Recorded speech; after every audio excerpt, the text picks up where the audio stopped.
Polaznici dječjih vrtića Bihać, Pinokije i Fili danas su svojim sugrađanima na gradskom trgu u Bihaću dijelili biocekere, a nakon šetnje na gradskoj otoci uručeni su im i prigodni pokloni. Fino mi je bilo. Fino. Što si danas radio sa svojim drugovima iz vrtića? Šeta. I još? Jesi dijelio neke cekere? A jesi ti danas dobio neki paketić? Da. I što je u njemu? Jel ti se svidio? Jesi možda nešto probao? Sok.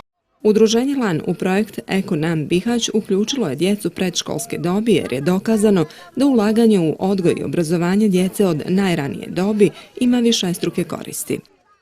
Ulaganje u rani odgoj i obrazovanje vrlo isplativa investicija jer su i rezultati istraživanja Svjetske banke pokazali da svaka zemlja koja radi na ranom odgoju i obrazovanju, bez obzira u kojoj sferi, u ovoj sferi to su održivi razvoj i zaštita okoliša, je najisplativija investicija koja će se naravno vratiti kroz budućnost.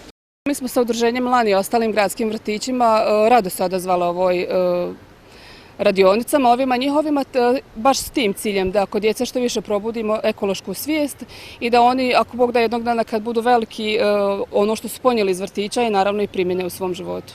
Imali smo neke manje prethodne radionice, a evo u toku ove sedmice također će biti još tih radionica koji će dobro doći i našoj djeci, a i nama za ubuduće, kako bismo mogli primijeniti u svojim svakodnevnim aktivnostima.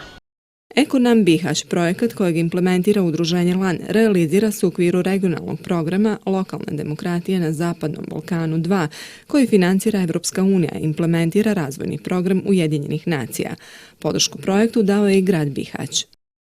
Mislim da je jako bitno da već kod ovako mlade generacije naših najmlađih izgrađujemo svijest o tome da je potrebno čuvati okoliš, potrebno čuvati svoju životnu sredinu i da na taj način zapravo mi ulažemo u našu budućnost. Kroz niz edukativnih radionica kod djece predškolskog uzrasta radit će se na razvijanju osjetljivosti i razumijevanja na značaj očuvanja i zaštite prirodnih resursa. Pritom će se promovirati ponašanje, vještine, stavovi i navike usmjerene na vrijednosti odgoja za održivi razvoj.